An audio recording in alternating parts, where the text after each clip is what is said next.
Yo, so my name is Lateef. I'm from New York, but I'm based in Jersey City.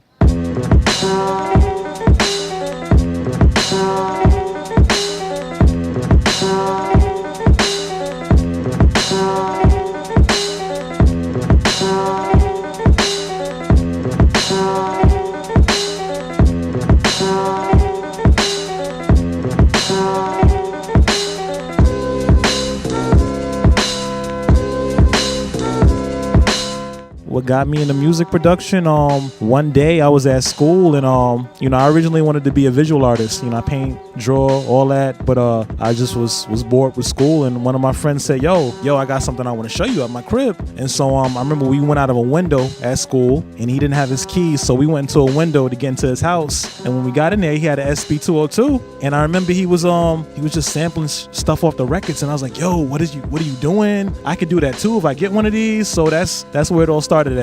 Yeah, I mean, I still spit, but I would say I'm more of a producer now, but I was doing spoken word, rapping. I mean, I got my MFA just down the street at New School in poetry. So yeah, I'm still very much in that world, but I'm very much in this world as well too. Yeah. I started off writing words, but the issue was that I had no one who would help me out with the sound part of it.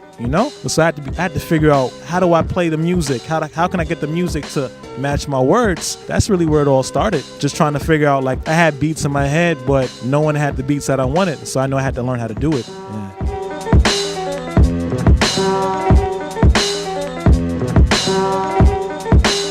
I started off with the SB202. Yeah, I remember I was young, but I saved up my little summer money and I bought my 202. But I was horrible for a long time, and I just saved up my money and I bought an MPC 2500 in 2006. I bought it brand new. Cost me $2,000. At first, I thought I wasted my money. I said, what the fuck? The fuck is this? I can't do it. It can't do what I wanted to do. It took me about 5 years to get it working. So nowadays, I still use the 2500, but I primarily use the MPC Live. So right now, my setup is my primary setup for when I'm writing is an MPC Live. I got a little Arturia Source Synth, and I use Studio One, and I do all my writing that way. But when I'm doing stuff live with my band, I have my MPC, I have my SP, and I have a few different pedals I use.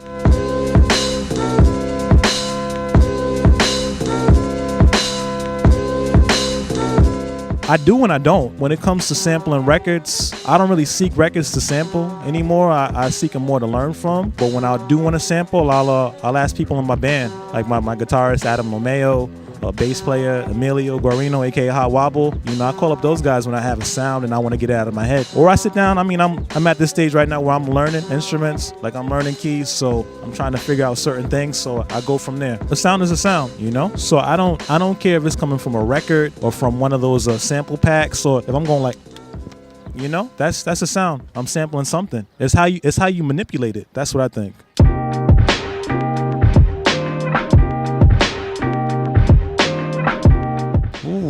I started, I want to say like the early 2000s. That's when I really started performing. Primarily, I would have my MPC, my 2500. I'd be with my DJ who cuts with me. We would do a lot of shows all over the city. We had that hunger where we just kept going, and it started from just me and him, and then years later it morphed into a whole band.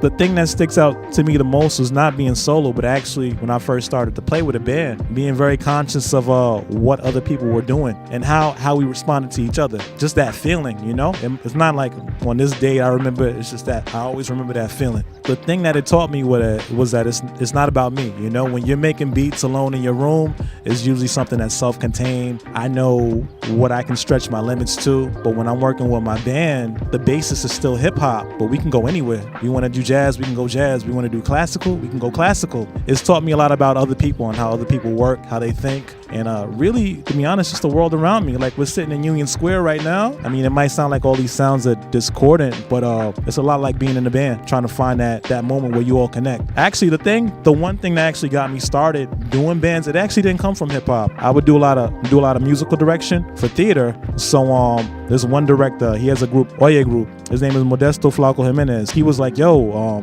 you should do a band. And I said, yo, motherfucker, I don't play like that. You know what I mean?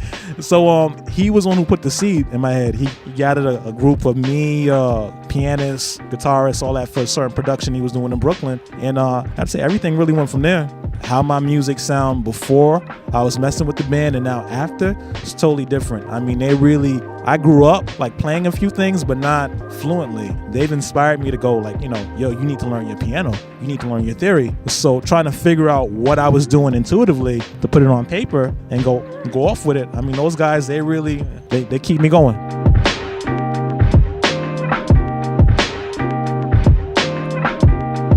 You know what? I think that's bullshit. You know why? Because how someone learns chords on a piano, that's the same way as if you're listening to a sample and you hear those chop points in your ear and you practice them daily. That's the same shit. It's just a different way of looking at it. But a lot of people don't think like that. They see a computer, they see a SP, they're like, oh, you're not a musician. I don't see you playing upright. There's a lot that we as producers learn from musicians, and those like yourself who do both worlds. There's a lot to be learned from that.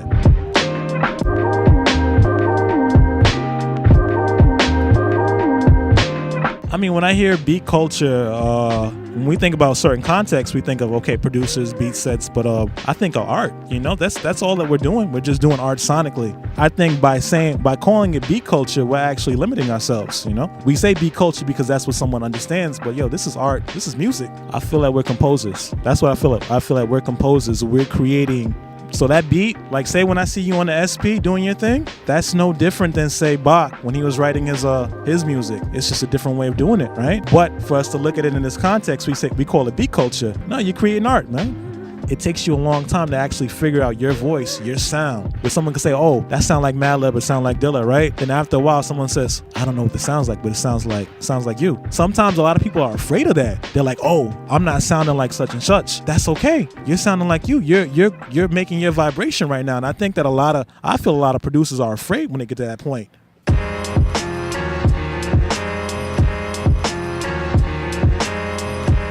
I would call it a very large village because, look, I got my community in Jersey, right? But that community is tied to your community in Brooklyn, tied to these old communities uptown, Queens, and not just in New York City. You can going back to that term beat culture, right? Good example is when Unusual went out to California, right? That whole scene out there, they say, yo, this is the beat culture, but that's still the same community. Even when you look at different countries, I mean, I speak German, so like when I go out there, I see how far the culture has gone. I'm like, yo, someone from this village went out to that village and they spread some gems, some gold.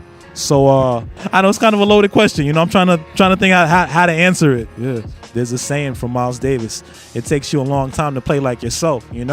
I feel like sometimes you have to be playing in these different communities until you find one that matches with you, and then that opens you up to all these other people who are on the same vibration as you. I feel like I'm contributing to something, something that's way bigger than me, So even if I could just be like a little blip on it, I'm fine because I know I contributed to something.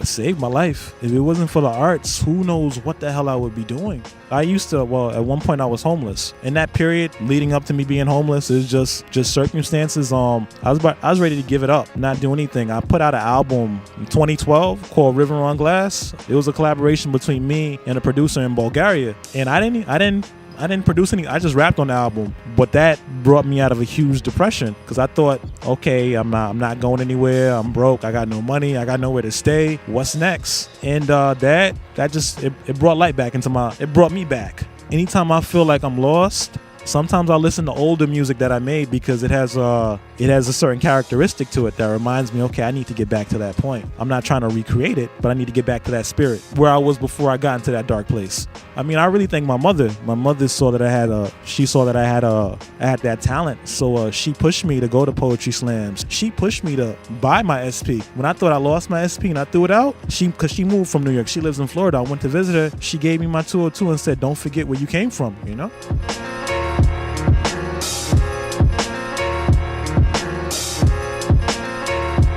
It's a powerful vibration, absolutely powerful vibration, and you don't pay attention to it because if you miss it, these things come and go like a comet. All right, we're here. I'm thankful to know you both be in this circle right now. We're here right now for a reason, but this window is only open for a short amount of time before we move on to different endeavors. So it's just pay attention to the scene, pay attention to the musicians who are around you right now because you're being blessed with just straight up raw talent. But like Haley's comment, you know, when that shit goes away, you gotta wait a couple of years for it to come back. Now, I've been around for a minute. I remember what the scene was like here in the early 2000s. Now the scene is I'm more excited for the scene now than I was back then, because it's so dynamic. You know, when people think of New York hip hop, they think of the past, right? I think that honestly gets in the way of people paying attention to the amazing artists who are around them right now.